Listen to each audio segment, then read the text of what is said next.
Gandhidham sector 5માં ખુલ્લામાં ખાડા બની શકે છે જીવણે મહાનગરપાલિકા સામે સ્થાનિકોમાં રોષ। કોટેશ્વરથી ગીતા પાન સુધી દબાણ દૂર કરાયાને 4 થી 5 મહિના વીતી ગયા છતાં આજ દિન સુધી ત્યાં પડેલો મલબો ઉઠાવવામાં આવ્યો નથી, જેના કારણે સ્થાનિકોને ભારે હાલાકીનો સામનો કરવો પડી રહ્યો છે। આ ઉપરાંત વિસ્તારમાં ગટર લાઇનનું કામ શરૂ કરાયા બાદ છેલ્લા કેટલાય સમયથી બંધ હાલતમાં છે। અનેક જગ્યાએ ગટરના ઢાંકણા ખુલ્લા પડ્યા છે અને ખાડા કરીને કામ અધૂરું છોડી દેવામાં આવ્યું છે। આ વિસ્તારમાં નાના બાળકો રમતા હોવાથી કોઈ ગંભીર અકસ્માત સર્જાય તો તેની જવાબદારી કોણ લેશે તેવા સવાલ સ્થાનિકોમાં ઉઠી રહ્યા છે।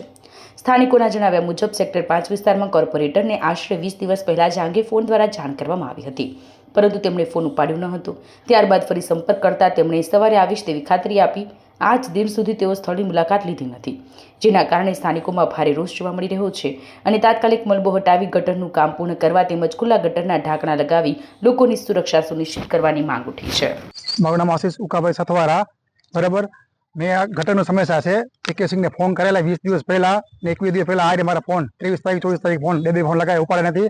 કાલ રાતે ફોન લગાવ્યો તો શનિવારે સુબહ 9:30 બજે આવું, 9:19 ફોન લગાવ્યો કે અડધો કલાકમાં આવું છું, 9:28 લગાવ્યો કે આવું છું, મેં તું નાવા ધોવા જાઉં છું, સાહેબ આવો 5-10 મિનિટ આવો જોઈ જાઓ। બરાબર, આવો હું કરી હજી આવ્યા નથી, 11 વાગ્યા છે તો બધી પબ્લિક ભેગી કરી મીડિયા લાઈવ કરી મેં। બરાબર, જોઈ લો કચરો એમને પડ્યો છે ગટરનો, જોઈ લો પાણાનો। આ નંકા છોકરા બેબુલ રમે છે, ગટર નાકડા ખુલ્લા પડ્યા છે। આ છોકરા પડી જવાબદારી કઈ ને સાહેબ, મને કહો કોર્પોરેટર સાહેબ ફોન કર્યો આપણે, બરાબર, આપણી જવાબદારી પૂરી કરી, બાવી બધા ભેગા થયા, જોઈ લો લાઈવમાં। તમે 20 દિવસ પહેલા કર્યું હતું કોલ? 20 દિવસ પહેલા 2 ફોન કરેલા છે, આરી મારામ છે સ્ટોરી, બરાબર, ઉપાડે નથી ભાઈ।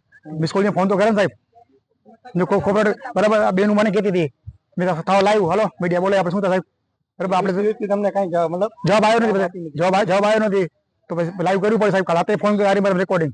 હું પ્રજ્ઞાબેન સોની બોલું છું, સેક્ટર 5।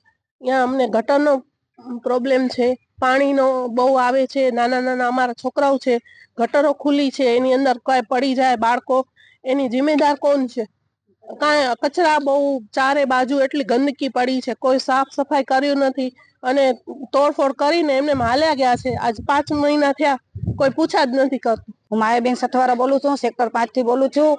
અમારા ઘરની આમે ખાડા બહુ છે, 4 મહિનાથી એવી રીતે ખાડા છે, કોઈ કરવા કામ આવતું નથી। ગટર લાઈન ખુલ્લી છે, બધું છોકરા રમે છે, કેટલી વાર પડી ગયા છે, જનાવર નીકળે છે, કોઈ ધ્યાન નથી દેતું। મહાનગરપાલિકા આવ્યા પછી બધું તોડીને હાલ્યા ગયા છે, કોઈ ધ્યાન દેવા આવતું નથી, સાફ સફાઈ કરવા કોઈ આવતું નથી। 4 મહિના થઈ ગયા, 5મો મહિનો હાલે છે। ગટરના ઢાંકણા ખુલ્લા હતા ને જનાવર બી રાતે નીકળે છે, બારે નીકળી નથી શકતા અમે રાતે। અમે કેટલી વાર કહીશું, કોઈ આવતું જ નથી। ફોનના માધ્યમથી, મૌખિક માધ્યમથી ગાંધીધામ નગરપાલિકામાં જઈએ છીએ ત્યારે એમ કહેવામાં આવે છે ઓનલાઈન રજીસ્ટ્રેશન કરો, છતાં પણ અમારું કહેવાનું એમ કે અમને અહીંયા લેવલ કરી દો ને વ્યવસ્થિત કરી દો બસ। અમારા છોકરા નાના છે, જીવ જંતુ નીકળે, આ જનાવર નીકળે, રાતના અમે બહાર બેસી નથી શકતા। 5 મહિનાથી મલબો માથે વરસાદ આવે છે, ચોમાસામાં અમને તકલીફ વધારે પડશે। આ લાઈનમાં ઘણું પાણી ભરાય છે, આ લાઈનમાં પાણી સેક્ટર 5 નું બધું આવે છે, આ લાઈનમાં જ ઘરમાં આવે। આ તો ખાડા પડ્યા છે તો વધારે આવશે ઘરમાં।